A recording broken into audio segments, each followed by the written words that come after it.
What's up, everybody? It's Mr. Talkbox. Check it out. You need to like and subscribe. Come on and catch a motherfucker. Boy, DOA playlist. Let's get the funky. YouTube family and YouTube world, I hope everyone is well and blessed. I am back. And before we do anything, I need y'all to please, pretty please, go like and subscribe to the DOA playlist channel. And why? Because y'all see this brother right here with, you see this brother right here just chilling with the pearly whites. He's so, he make me look light skinned. He is real dark chocolate. Negra. How about that?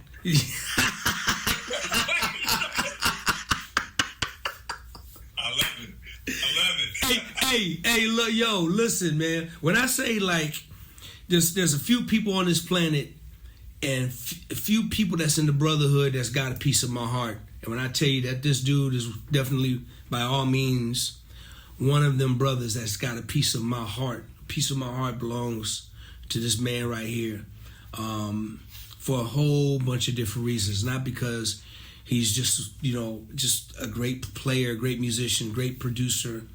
But because he's a great father, he's just a great man of God. He loves people, and he's just one of the greatest guy, great guy, just a great brother. This dude right here. And after we finish, you guys will understand what I'm talking about. All right. So for right now, y'all put your hands together and give a big old round of applause and a standing ovation. To my little brother, the one, the only, Marcus Phillips, a.k.a. Philly Funky Philly. What's up, fella? What's up, boy? Big bro, hey, man, you make me feel like I'm somebody, man. I don't know. That introduction made me feel like I was just the dude on top of the mountain. Hey, man. Hey, bro, I gotta be like Don Cornelius, man. I gotta bring you out, man. I gotta... when I introduce you, dog, I got to do my thing. I got to get it right, man. I got to get it right. What's up, little bro? Man, I'm good, man. I appreciate you, big bro. I appreciate the platform and just everything you're doing with the playlist and giving me a chance to be on here and just, having us talk about stuff, man. Man, listen. That's cool, but no, I'm very appreciative of everybody's time, of your time, man. I tell everybody, I know, Marcus, I know how busy you are, and for you to take some time out, man, out of your daily life, man, your day-to-day, because people don't understand, man, not only you're a full-time musician, man, you're a full-time father, man, I really appreciate your time, bro, and I value it, and thank you for hanging out here with me, man, on my platform, so people gonna find out why I love you so much after just hearing you talk, man, and I really appreciate you being here. The honor is all mine, bro. So listen, let's get into this thing, man. So Marcus Phillips, man, Marcus Phillips, the funky Marcus Phillips. I call Marcus Mini Me. I used to have dreads. I used to have hair like that. You know what I'm saying? I ain't got it no more. You know what I'm saying? Try to keep what I got, but I ain't got it no more. But I used to have dreads. I used to be good looking like this brother. You know what I'm saying? And funky, had a vibe. I ain't got no vibe like Marcus Phillips, but it's all good. Wait. First of all. No. Wait, you can't interrupt me in front of my... This is still part of the introduction, bro. You mess it up. You got it. Marcus Phillips, man. Tell the world where you from, bro. I'm originally from San Francisco, man. So people, not that it's any type of beef or anything like that. People always say from Oakland, and I'm always quick to fix them. I did a lot of stuff in Oakland and still do a lot of stuff in Oakland. But originally, I was born in San Francisco. And even when my parents moved on the outskirts to Vallejo and Hercules, everything I did, school, church, everything is San Francisco. Everything. Wow, Marcus, see, so that's new to me, man. I didn't know that. That's okay, because I'm, Oakland is just the thing, so that's always thought you were from Oakland, but San Francisco. Hey, Marcus, let's talk about a little bit, man, about growing up, man, in your house, because you come from a very musical family, man, And music was in your house, man. Just share a little bit of that story. So you know what's crazy? Neither my mom or dad play instruments, but cousins and uncles and aunties were very, very involved in music, right? So growing up in my house, so my parents, of course, grew up in church. My grandfather was a pastor. But my parents were very well-rounded when it came to music, right? So you might hear some James Cleveland, you might hear some Al Green, you might hear some Clark sisters. Like, you're going to hear a little bit of everything growing up in my house. Now, in terms of musical start, my cousin was the one who got me playing music. My cousin, who was the church drummer at the time, he would sit me on his lap. Kid you not, big bro. Sit me on his lap when I was like 2 years old, playing drums, just to kind of give me an idea of this is what it's supposed to be like, right? And so he was the church drummer for, a very long time. And when I was about 9, I guess, one Sunday he couldn't make it and he wasn't there, right? So nobody was there to play drums. And I'm sitting over there. At this point, by 9, I kind of got a gist of, I can keep a beat at least. So they trying to push me to go play drums for the church service. And I'm like, I ain't ready. I don't want to do it, right? And then I just got enough courage to just go over there. And I started playing drums for the family church when I was like about 9 years old or so. And it kind of just started there, playing at my family church, playing drums. And there's some influences that came after I started playing drums and went to keys, right? Because this might be some news to you too. I didn't start on bass. That was like the last thing, man. Bass, even though I love it, love bass, right? I love bass. Love bass. That was the last thing I did. I started on drums and wanted to be the best drummer in the world. Thought I was the best drummer in the world, as a matter of fact, right? But I went from drums to keys and thought I wanted to be the best keyboard player in the world. Practiced, played at church, played in a couple bands on keys, and it wasn't until I got to my senior year in high school that I started playing bass. Wow. Started late, man. Yeah, I started real late. Wow, you're right. I did not know that. So, senior in high school, you came up playing drums. So drums was your first thing. Drums, first love. Yeah. And so your mom and dad were pastors? No, so my grandfather was the pastor. My mom and dad. So my grandfather was the pastor. So and this was at the church, your grandfather's church, family church? Yep. Yeah. So high school, junior high school? What is this? Yeah, man. So the way the bass came about, this is the interesting story. I was playing, like I said, drums and keys, and not really sure which one I really wanted to do, right? And a neighbor that lived about 2 houses down, he had a bass, right? So I go over his house. I was real good friends with his son, man by the name of Willie McGarry.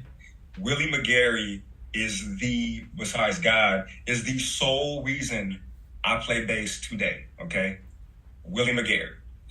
I go to Mr. McGarry's house, and he's got a bass up in his room or whatever. And I was like, oh man, let me see that. Because at the time I figured if I could teach myself how to play drums and keys, bass was the next thing. Why not, right? And let me see that. He was like, you know how to play this? I said, no, but I can probably teach myself. Big bro, he sat there. The first bass line I ever learned that he taught me was Slide in the Family Stone, If You Want Me to Stay. He was like, this is how this goes, right? This is why you should be playing bass, because the bass line is like this, right? He taught me that bass line. I said, well, you mind if I take your bass? Can I borrow your bass? Because I don't have one. He said, yeah, you can take it, go ahead. He was fine with it. And I held this bass for 2 weeks, big bro. I played If You Want Me to Stay for 2 weeks straight. I want to master it. And then it got to the point where he was like, I need my bass back. I need, it's been 2 weeks. I need to give me my bass back. And I was kind of bummed out about it because at this point, I'm falling in love with bass. Even though that's the only song I can play, the only bass line I can play, I'm in love with playing bass at this point. So I had to give this man his bass back because, it ain't mine. So now I got to go to my dad after they done bought these drums, bought these keyboards. I said, hey, man, I need you to buy me a bass, okay? At the time, here's what my dad said. He said, look here, I don't know which instrument you want to play. I don't know which direction you're going in. He said, the only way I'm going to buy you another instrument, which is bass guitar, if that's what you're trying to do. He said, I'm going to go down to Guitar Center with you, and you're going to play in front of me and whoever else is there. That's the only way I'm going to get you this bass. I was like, all right, bet. I want the bass that bad, even though I'm trash at this point. I'm trash. But I'm going to go and I'll play in front of the whole store and you to prove to you that this is the instrument that I want to play. He said, all right. So we go down to Guitar Center in El Cerrito. This was when it was in El Cerrito at this time. We go to El Cerrito and I see a Fender Jazz. I think it was like one of the cheaper ones, about $200. And I pulled it off the shelf, whatever. And I asked the worker for a cable. So I need a cable so I can test out this bass. He said, all right. Brings me the cable. I plug up. I only know one song, D. all I got is If You Want Me to Stay. And I'm playing it. And I'm just playing it playing the same thing over and over and over again. So my dad sit there, he watched me, and he looked at me, he said, you sure? You sure you want to do this? I said, yeah, this is it for me. Like, this is the instrument that I want to play. He buys me a Fender Jazz bass and a Fender amp that same day. And we took it back to the house. Man, I started pulling out all kind of gospel CDs to practice to. Al Green records, Johnny Taylor records, quartet. I mean, you name it. I'm just sitting there, not really knowing what I'm doing, but just trying to figure it out. Because at this point, now I got it. Now I actually have a bass. I have possession of something that I can just sit with all day, all night. And that's how the love for bass started. That was it, man. Yeah. Wow, that's crazy, bro. That's crazy. Man. So I guess, let me ask you this question before we move on. Do you still have that bass and that amp? I don't, man. I regret it. I regret getting rid of it. And I've owned many basses over the years that I've bought and or sold, but I do regret getting rid of that one because that's the one that my dad bought me. That was kind of like the introduction to this is what you're going to be doing as a career. I regret getting rid of it. No, I don't have it. Wow.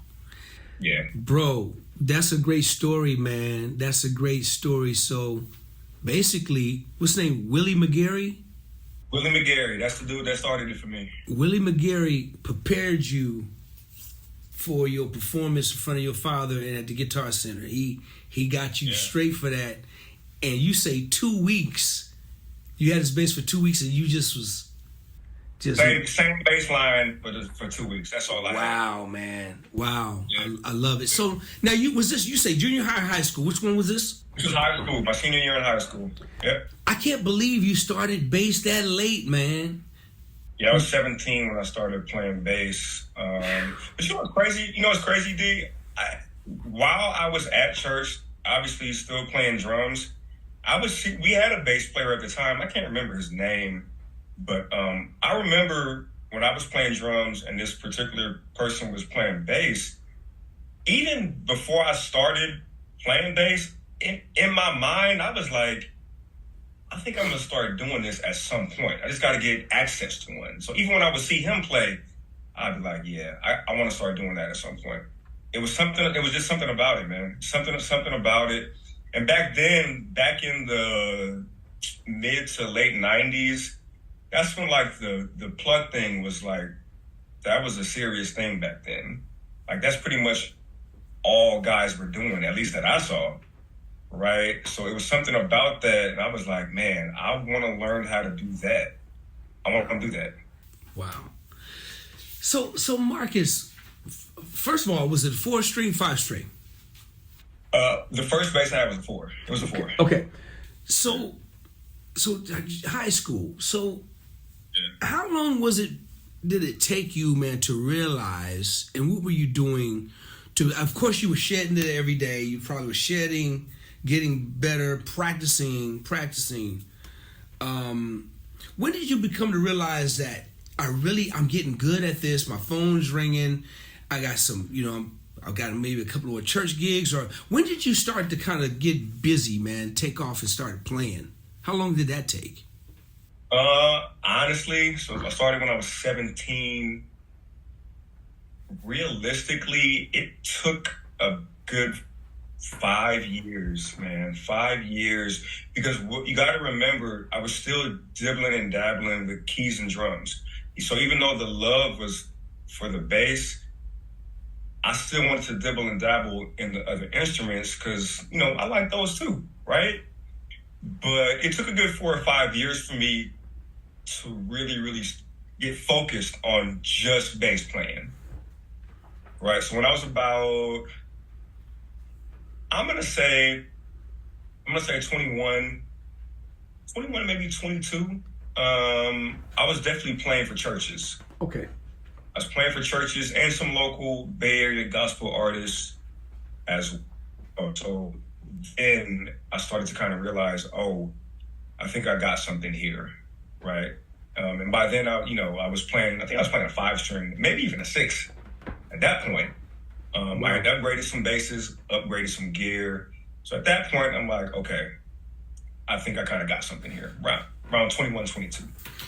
So now we know the Bay Area, man, is saturated with a bunch of great musicians, man, bass players. So how was your name back then? Were you like, when people started to recognize you, did they know to call you, or when did you become that guy that people picked up the phone and started calling Marcus Phillips? Were you about 21, 22?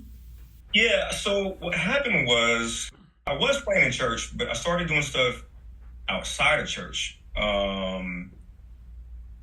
I played at this I'll just call it a conference, for lack of better words. And there was a lady by the name of Anita Latin, and I was playing actually keys for the conference. It's in San Francisco, but I was kind of doubling up. So I was playing keys and bass. She was like, "Have you ever heard of Robin Hodge Williams?" I was like, "Nah, I don't even know what that is." Robin Hodge Williams is a Bay Area gospel artist from Oakland. She's like, "Okay, well, I think she's looking for a bass player. I'm gonna shoot you her number for whatever." I said, "All right, cool." So ended up hooking up with Robin Hodge Williams, and here's what's crazy. So Robin Hodge Williams at the time had Aaron Patterson, amazing keyboard player from the Bay. Leonard Jones was playing organ. I think Tyrone was playing drums at the time. Anyway, I get the material to start rehearsing, to go and make the first rehearsal for Robin Hodge Williams. And I'm listening to the person that's playing bass on her projects, trying to learn her material, right? Now, mind you, again, I'm from San Francisco. I don't know too much about Oakland or Oakland musicians. I go to the rehearsal, and I'm playing this stuff to the best of my ability, because again, I'm, just kind of starting out. DOA, do you know when I found out who the guy was that's playing on the records? And I didn't know nothing about him then. But when I found out later on, I was like, oh, this is ridiculous. The guy that I was trying to imitate or learn the music for, it was Joel Smith. I'm 21 years old, 22 years old, and I'm listening to this stuff, and I'm like, who is this dude? Why is the bass sounding like this? I can't do this stuff, right? Anyhow, end up going to rehearsal. Rehearsal went well. The rehearsal was for a convocation service that she had to sing at. And everything went well, So then from there were other musicians and singers there who didn't know about me because I'm from San Francisco. And we all end up exchanging numbers. You know how it is when you're kind of like the new guy on the scene. Everybody's like, who's that guy? And at the time, I'm the young guy that's playing bass. There's nobody in my age bracket that's playing bass. All the young guys want to play drums or keys. So here's this young bass player. And from there, it just kind of took off, right? So it's like, call that young guy that plays bass, that young guy Marcus, whether it was for church or it was for club stuff, call that young guy Marcus. Just kind of took off. That's crazy, man. So yeah, man. Here you are, 5 years in, listening to this record with this incredible bass. They expect you to learn, and you had no clue that it was the one and the only Joel Smith, bruh. Yeah, man, it was ridiculous. But the stuff he was playing, I mean, you know, Joel, stuff he was playing back then. Anything Joel played on bass, it was just like, ain't nobody gonna sound like Joel. Nobody. It's just not gonna happen. And I'm sitting up here trying to mimic this dude. It was crazy, man. It was ridiculous. That's funny, man. That's good. That's a good story, man. That is great. So did you finally meet Joel? So yeah, I don't know how much longer after that, but I remember going to a service and Joel played at this service. And when I say I was blown away, because here was the thing about Joel. The thing about Joel was that as amazing as he was never going to give it all to you. Nope. Joel was going to keep it right here. He was going to play his groove. And then at some point in the song, you knew it was coming. He was going to give one. And whatever that one that he gave you, it blew everything out the water that you ever heard. But he would give you that one and go right back to the groove. And I remember being at this service, and I forget, one of my boys was telling me, like, Joel playing tonight. I'm like, you gotta be kidding me. And I don't even know what song it was. I can't even remember. But whatever he played, in typical Joel fashion, he played the groove for a good portion of the song. Whenever they got to the vamp, he gave you that one, and you just see a corner of musicians lose their mind. Because that one is going to kill everything you ever heard in your life. Typical Joel fashion, man. When I met him, I was just like, man, it is such an honor and a pleasure to be the guy, playing, for Robin House Williams at the time, who's trying to mimic everything you've ever done. And Joel was just as humble as all get out. I mean, and Joel was always, to me, the best musician in the room. I don't care who walked in. If Joel is in there, you're not going to outdo Joel. Period, point blank. Just humble, just all around good dude. And later on in life, was willing to show you whatever you wanted to know. Like, he was that guy. And to this day, there's still stuff that I listen to that Joel did that I might try to learn. And I'm like, there's only one Joel. I don't have many regrets in life, period. Yeah. But as a bass player and a musician, I have a major regret, man. Oakland, Sacramento, less than an hour 15 away, just right up the street. Mm-hmm. Me and Joe talked a lot. We didn't talk every day or nothing like that, but we talked a lot on the phone. We've never met. So let me kind of segue into the portion of this where I want to, he received his flowers and he went on to transition. While you're still here, big bro, I gotta give you your flowers, man. So for me, you are, of course, an amazing bass player, an amazing producer, right? But I tend to pattern myself after a lot of the things that DOA has done, right? As the bass player, the producer, but just the all-around good dude, right? I don't remember what year it was we met. I know the story behind it, and if we get to it, it's going to be a great story. But I appreciate you for being the dude you've been to me in my life, right? It was great for me to come across Joel. Really, really amazing for me to cross paths with DOA. I'm not sure I'd be the same bass player and have the approach that I have with music and life if I don't come across you. So before we go any further, I got to give you your flowers and let you know I love you as a big bro, and I appreciate you for being the guy that you've been in my life on the music side and on the life side. Yeah, I appreciate that, man. It means a lot. It means everything. It means the world, man. And, to hear you talk about Joe and how you picked up a record, didn't even know who you were learning, and is just one of the greatest of all time. And then you found out later, and then you were blessed, man, because you got a chance to be, man. I remember the last conversation I had with Joe. We just talked about we gonna get together, man. We gonna break bread. It was like, man, we just right up the street, man. And there were times, both of us, he may have been here doing something or in Stockton or something. He said, man, when I get close, D, I'm gonna holler at you. We'll meet up somewhere. Cool. When I'm in Oakland, cool.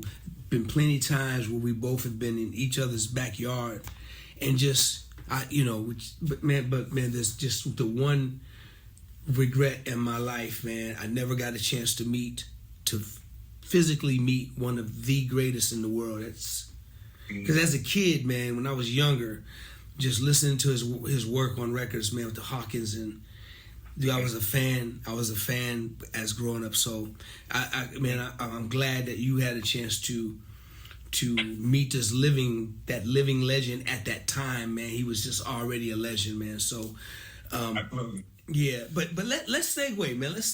Let's talk about how me and you met, man. Let's talk about we got to talk about how you and I met. Yeah. So I'll tell y'all. I went to this hotel, like I can't remember. It was they had a little arena in the hotel, in a convention room or whatever. And what's my man name?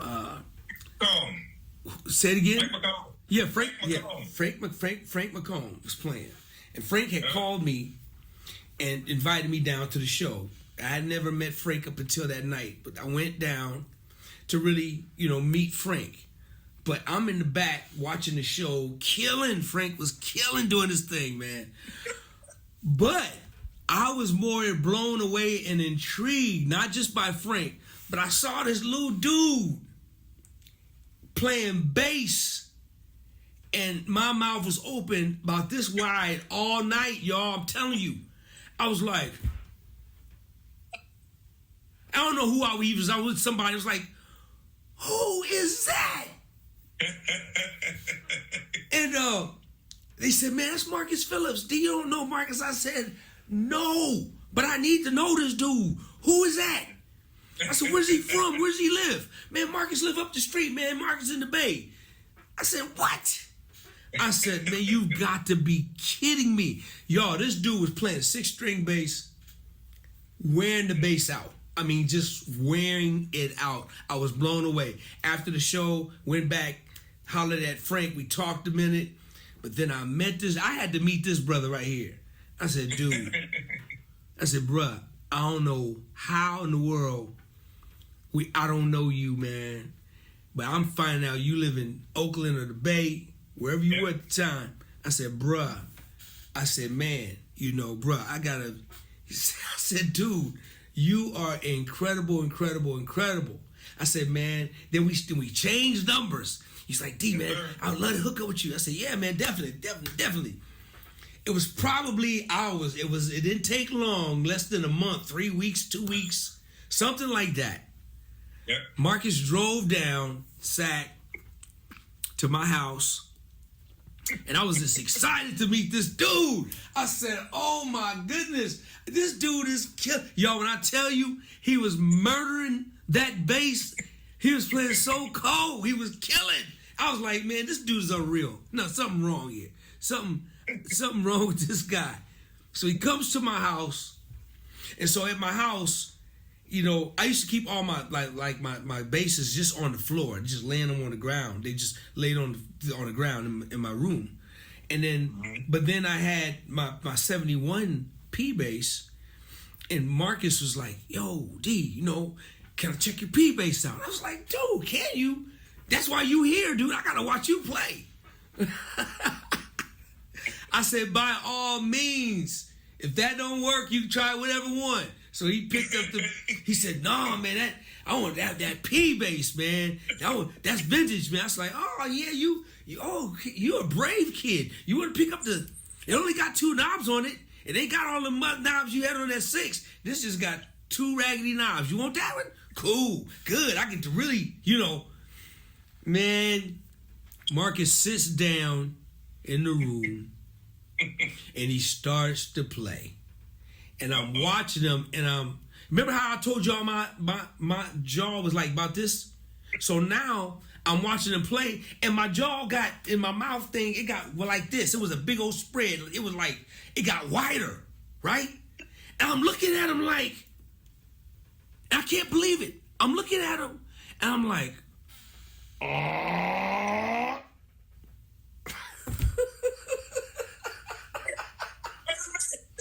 I said, ah. It was bad. I said, wait a minute. It was real bad. I said, you need to learn how to play bass. Yeah. It was bad.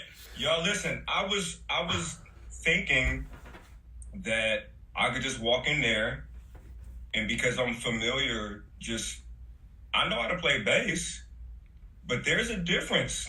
Like he just said. And nothing against anybody that doesn't play the 4. I love all bass players. You can play 12 of them, 12 strings if you want to. Go for it. Be my guest. But picking up that 4 at that time for me was the lesson of all lessons. Man. I mean, when I say lesson of all lessons, and it was meant to be, DOA. Meant to be for me to come to your house and embarrass myself. It had to happen. Philly, it was, dude, I was blown away. I said, where's that dude? Where's that dude I saw a few weeks ago? Yeah. And y'all, the look on Marcus' face was like, it was look of defeat. It was look of, I said, listen, man. Yeah.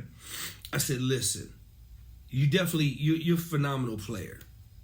You're a phenomenal player. And nothing, I said, but it's a different player than what I saw. You don't have you picking up a 4-string bass. You don't have the advantage that you got on that 6-string. So so what I said, listen, dude, you're too good, you're too great. And y'all heard his story. His first bass was a 4-string, right? That bass that he played for his father, that slide stone groove, he's playing 4-string. So I was blown away because, and you're right, man. There's nothing. If you play 5, 6, 7, 9, dude, that's your world. That's the world you live in, and it's all respect. But the fact that Marcus, when he walked in my house, he was like a kid at Christmas, y'all. He really wanted to get on this bass and just really just go in. And so I said, dude, get a 4. Just get it and just live there. Just live on it, man. Just live on it. Live on it. Live on it. Now but the great part to this story is that, like Marcus said, Marcus he could play bass back then. It wasn't like he couldn't play. He absolutely could play. He was phenomenal. He's playing for Frank McCombs and just the baddest musicians in the world, so he could play. But when he started picking up that 4, he was a master of 6, master of the 5, master of 5, master of the 6. But the 4, he was weak. So what he did was he took the 4-string bass and went in the shed, man. And when I tell you, I hate I gave him that advice now. Listen. From that day forward, the word you used, defeated, I can't think of a better word. I was so defeated when I left your house. I'm not even sure how long it took me to go and get a 4-string. I know it didn't take that long, but shortly after, it might have been a month or 2, I bought a 4-string. And like you said, I lived. I ate, slept, breathed 4-string, right? And in my mind, I'm like, man, this is a tough transition because I don't have that B string to get me that octave that I'm looking for. I don't have the high C string because I want to play chords and I want to be melodic and all of those things. But I said, you know what? I want the challenge of still sounding like me minus the low B and the high C. So go ahead, bro. Keep going. So that's what I took it as. I said, and this is the way I thought about it. Every record that I grew up listening to in my mom and dad's house, all the old school stuff, all the bass players that I didn't even know back then, they all played for. All the popular music from the 60s, 50s, 60s, 70s, 80s, they didn't play nothing but 4-string basses. That's all they had. Maybe that's all they wanted to play, right? And so that's the way I thought about it. I said, well, you know what? I'm gonna be different to the best of my ability, right? I want to try to conquer the 4 and still make it seem like nothing is missing. So yeah, I went and bought me a 4. It was a Fender Jazz, and now that's the one that I rock today. That's the bread and butter bass. I bought it back in 2007, 2008, right? Never changed nothing on it. It's stock everything to this day. I love that bass. 4-string bass. I tune a half step down, and the rest is history. And never look back. You're right. No, So sir. the challenge of playing the 4-string bass and still playing big, still playing fat, rethinking, and I can't now he's a master of 4-string bass 5. Man, when last time you picked up a 6, Marcus? I ain't seen a 6 in your hand till that night. It won't happen. I can tell you. I think I went to Guitar Center a year or 2 ago and picked up a 6 just to see if I knew what I was doing on it. The look that you had on your face at your house when I picked up your 4 is probably the same look you would have had if I pick up the 6 today. Because you would be like, wait a minute. Why can't you play? I don't even know what to do on the 6. I have no idea what to do. That's so crazy because, well, I would never ever pick up a 6-string bass. Never, ever, ever, ever. But because I don't know what to do with it. But for you to just be so out of touch with it when back then you were just a dude, I'm telling you, man, you was just the master of that thing. It's such a great story, man. And just to see where you are, Marcus, the way you play, you play so big, so fat on 4, on 5. On your 5, it's just more an advantage, and 5 strings gonna make you want to play a little bit more. But your discipline and your growth, and where you have where you are as a bass player, man, is just one of the funkiest, greasiest cats. I mean, that really, truly gets it, man. And you know, and understand where to put that stuff, man. Understand how to write them lines, how to write that groove, how to play that groove, man. But you know where that comes from, and I've said this to you in private, now I can say in public. After we met for that first time, obviously we meshed, kept in touch. I would still come and visit you, you know, on the regular. Man, when I say I try to pattern myself after you as a bass player, I mean, still to this day, but I don't have that grease if I don't come and sit down with you and you sit down and challenge me. Let me tell y'all what this dude will do. Let me tell y'all about this dude. DOA is a good dude. I'm not taking nothing away from that. We all know DOA is well known and loved, okay? I'll come in this dude's studio, we'll talk, and he'll play a track that just has drums on it. He said, all right, little bruh, you know what we got to do? I'm like, oh, here we go. This dude will play a drum track. He say, all right, I'm going to start it off. I'm going to play something, and you got to add to it. I said, all right, that's cool. He said, but here's the trick. You can't try to fiddle around and figure it out. You just got to get over here and do it. I still haven't mastered that. DOA is the king of that because he'll play his portion, and then I'll get over there, and he'll see me fiddling around like, But it's challenges like that I say gets me to where I need to be. So if I don't sit up under DOA and try to mimic him, and I've recorded many of those things that we've done in your studio, bring it back to the house and try to dissect it. But it's stuff like that that'll get me to that mindset of this is foundation. This is playing something without moving. This is making the stuff feel good, putting that hump on it, putting that grease on it. If I don't come in and sit with you and talk with you and try to pick your brain about why you're doing this, then I don't get to that place. I don't get to that place without you.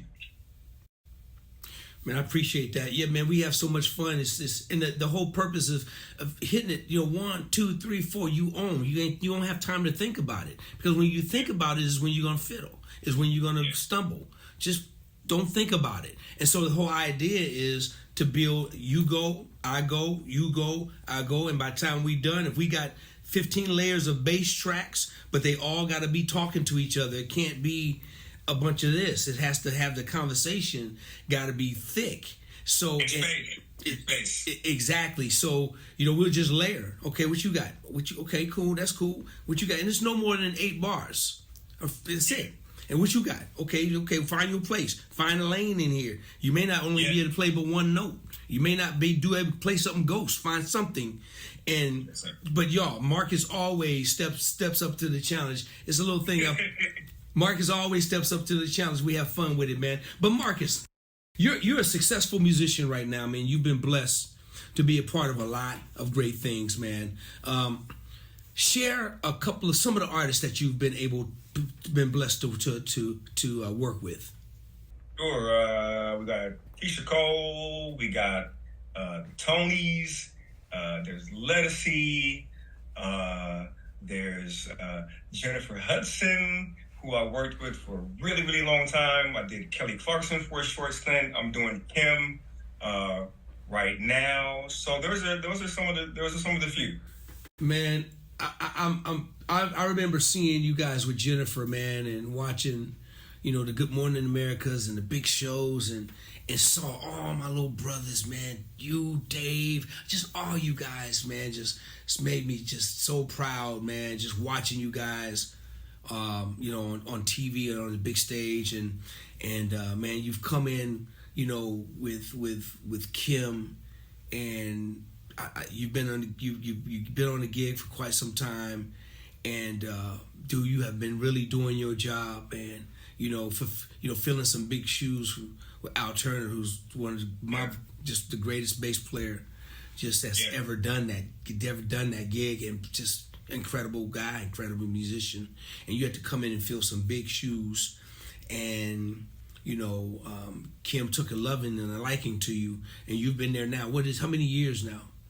I think it's been almost 3 years now. 3 years. 3 years. Yep. And man, I've been proud of you on that, and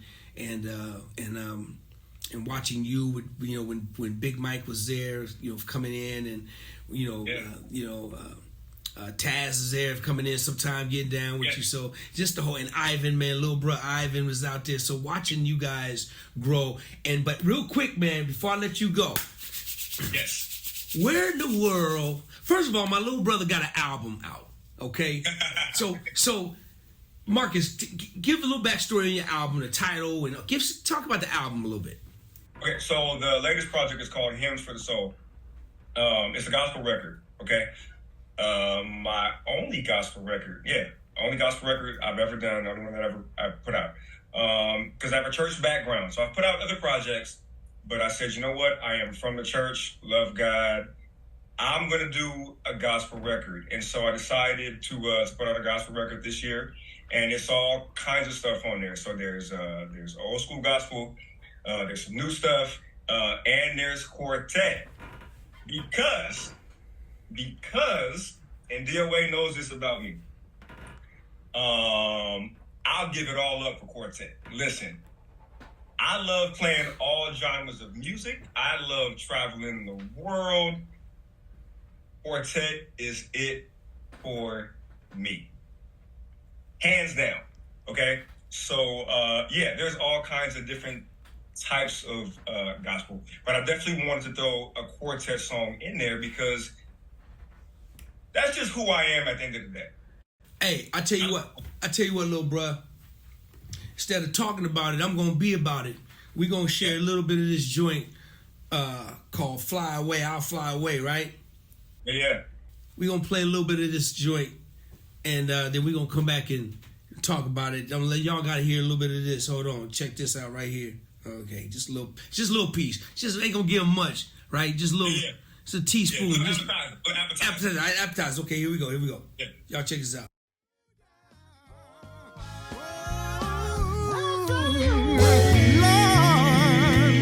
Good evening, children. I know it's time. It's time to go. Fly away. But I got two wings to veil my face. And I got two wings.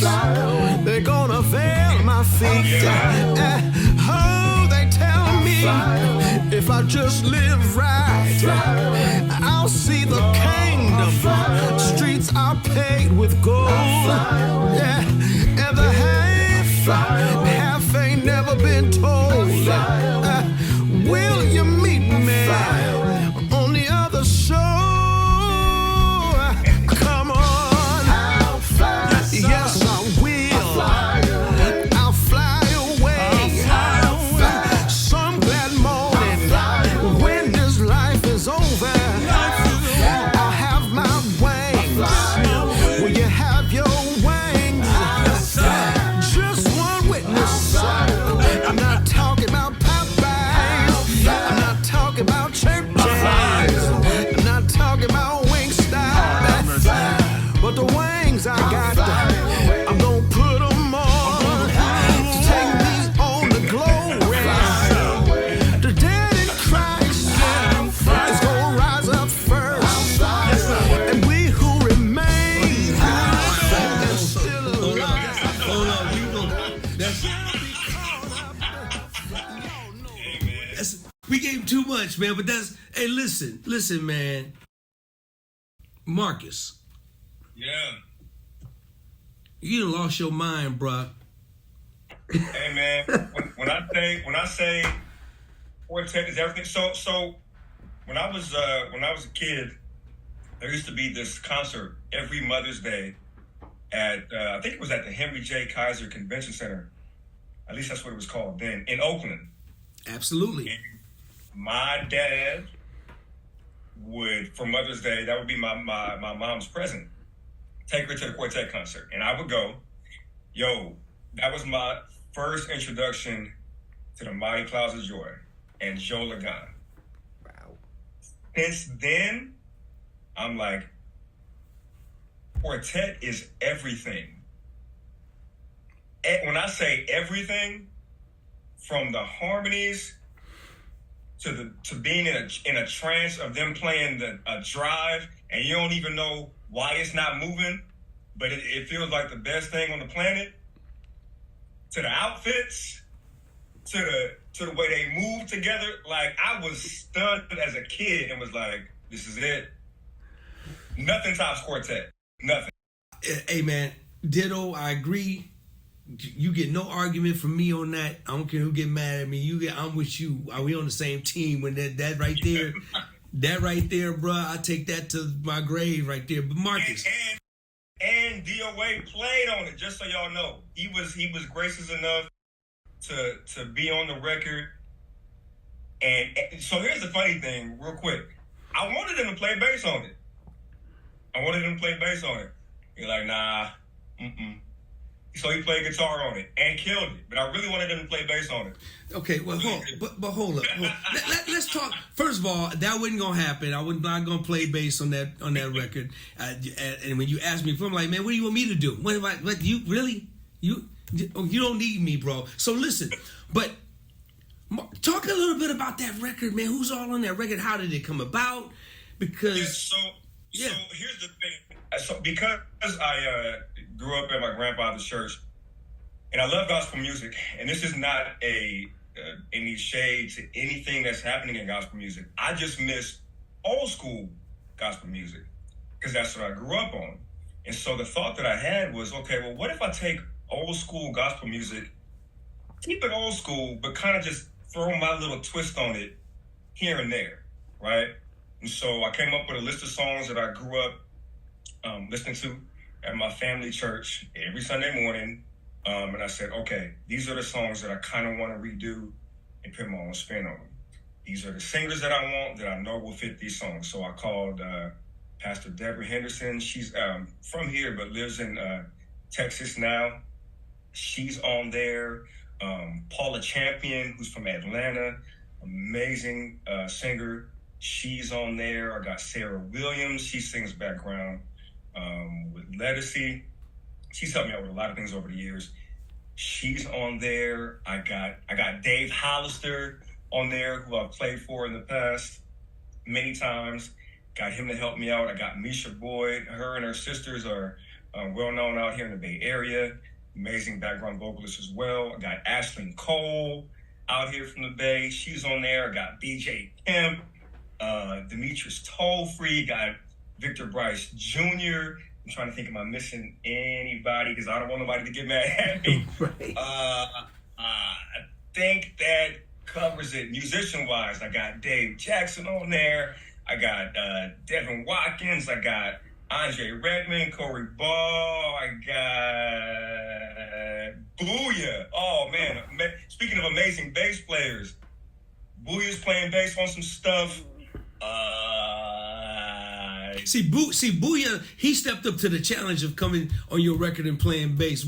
Shout out to Booyah. I ain't doing it. So, but Marcus, why you choose that song to flip for your quartet record? Why that song in particular? So the thing about quartet songs, what I love about quartet is always the build up before the drive. Okay.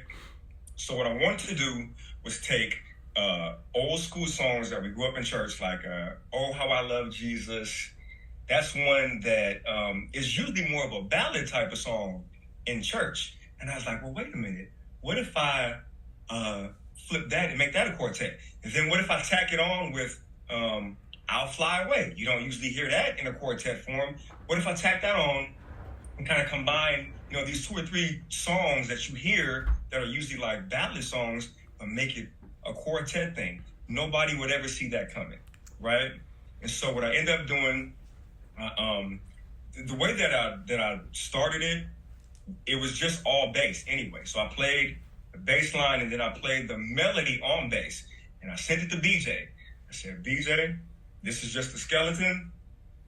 I said, but I know when we get finished with this thing, it's going to be amazing. I just need you to sing The melody, the verse to all of these, and the backgrounds, the rest we'll do later. I sent him just the bass line, simple bass line, and the melody. He sent me back his leads and his backgrounds. Even without all the other instruments, DOA, it was already ridiculous, right? So then we added a short story about Dave Jackson. I sent it to Dave. I said, Dave, I just need you to play keys. He was like, all right, cool, I got you. Send it to Dave. Dave sends it back to me. It's fully done. He played keys, he played organ, and he played drums. I said, Dave, what's wrong with you? He said, man, it sounded so good. I had to finish it for you. Love it. Love it. I said, something's wrong with you. So after Dave finished all of his, we brought in Demetrius Tolfrey, brought in Victor Bryce Jr. When I tell you them dudes are incredible together, I don't know why they don't have like a quartet group together. The three of them together is absolutely ridiculous. Then called Andre Redmond to play guitar on it, on top of the stuff that you played. And then you got a finished product, man. That was it. Man, I tell you, man, the whole album is phenomenal. And is it on all streaming platforms? I doubt yeah, it's on. The most popular ones are Apple Music and Spotify, but it's on everything else. It's on Amazon Music. We'll make sure there's a link in the description too of the video so people can go and download this great brothers record.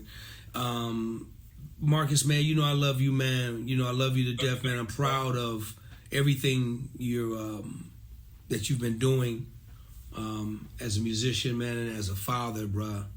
I mean, just that part right there is all that needs to be said. And keep doing your thing, man. Keep getting great. Keep getting real funky, man. When I tell you, y'all, when we do our quartet thing, we got three bass players: E. Smith, Marcus Phillips, and Brian Turner. And so we fully loaded because these guys are always on the road, so we have to have somebody. So if E can't do it, we got Marcus. Marcus can't do it, we got Brian. But when Philly is back there, grooving, and it's so crazy, man, because I get to play. I'm playing guitar. I don't pick up the bass around these guys. I promise you. And then you got Pig Funk, who sets the internet on fire whenever we play, and it's crazy. Yeah, absolutely. So I get to watch. I get the honor just to be up here with my little brothers, man, and then watch them go off and go do Janet Jackson and Kim and all these other people, and we just have fun, man. It's the brotherhood, but we do this religiously. We're committed to it because we love it. It's a fellowship, the way we fellowship, and we get together with the brothers Jones and Yarley and everybody in the band, Ivan, Walt, Joe, just every Big Mike, just everybody, man, and Dre. So we just love just doing it and breaking bread together, man, and we have a good time doing it because we get to really just love on each other and give it back and watch and just watch people have a good time. So that's one of my favorite things to do. Real quick, I gotta ask you this question. Last question of the day. You got Mount Rushmore. You got 4 bass players. Stop it.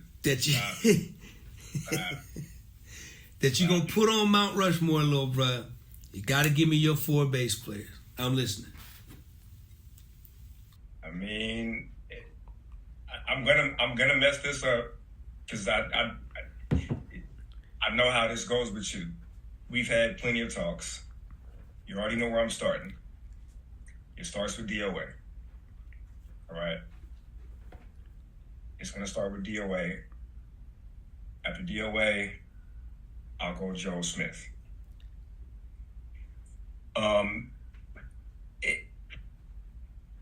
Those are the guys that I actually got a chance to be around physically, hands-on, okay? The next guy I'll mention is one of the reasons why I wanted to start playing bass as well. Marcus Miller. I'm a huge Marcus Miller fan, still to this day. And the fourth one, oh my goodness. Hmm. Who could complete the Mount Rushmore? James Jamerson. James Jamerson, man. Yeah. DOA, Joel Smith, Marcus Miller, James Jamerson. Yep. Well, I'm a add a face. I'm gonna add a face, and it's gonna be Marcus Phillips up there because Wow. listen, man, I'm gonna add a face. It's gonna be Marcus Phillips up there, Wow. and we're gonna take one face off the DOA face. We're gonna put E. Smith up there or Booyah. but man, listen, man, for you to start in high school, picking up the instrument, and to be where you are right now, and what you're doing, and you're not done. You got your own. How many records you got, Philly? Got 4 or 5. If I count the singles, I guess 5. Yeah. Okay. Like that. Okay. So for you to accomplish all that, man, and had the career that you have had and still having, and then the most important part, man, being a full-time dad. Oh man. I said, well, let me say this: full-time dad and mom. How about that? Yeah. So, Yeah. dude, for you to be able to accomplish that, man, I take all the hats off for you, little bro, and with your schedule and with your commitment, man, and the sacrifices that you have made to be where you are right now, bruh. Man, I commend you, man, and I got the utmost respect for you at your age, bruh, and being my little brother. And Thank you, man. I think I love it the most, man, when you just call me and ask like a question, man, and if I'm able to help you get the answer, man, I think that's what I love the most, even more so than your talent, man. I think I love that part about our relationship the most, man. Like I said earlier, there's a few people that got a piece of my heart. This is one of them. It's your honesty, bro, your sincerity, your realness and your trueness, man, and your humbleness, man. It's just unbelievable. Not a jealous bone in your body, No, sir. but at the same time, not intimidated by nobody, man. No, sir. As a man, as a musician, and the respect level that you have for other people, that your peers, your comrades, and your brothers and sisters, man. I'm watching it, bro. Just don't ever change, Marcus. Stay the way you are, bro. And No, a lot can be said to the fact that I can pick up the phone and call you, and I think it's safe to say it's not just bass playing that ties us together. Like you said, I can pick up the phone and call you and just ask you pretty much about anything, and we've talked about anything and everything. absolutely, Right? absolutely. So just as much as you appreciate me, I appreciate you just as much, if not more. And I'm still watching Big Brother DOA do amazing things, and I'm like, man, I want to do that. You know what I mean? I'm watching not only your bass playing, the production stuff, and the film scoring, and all of those things, and I'm like, if he can do it, I can do it too.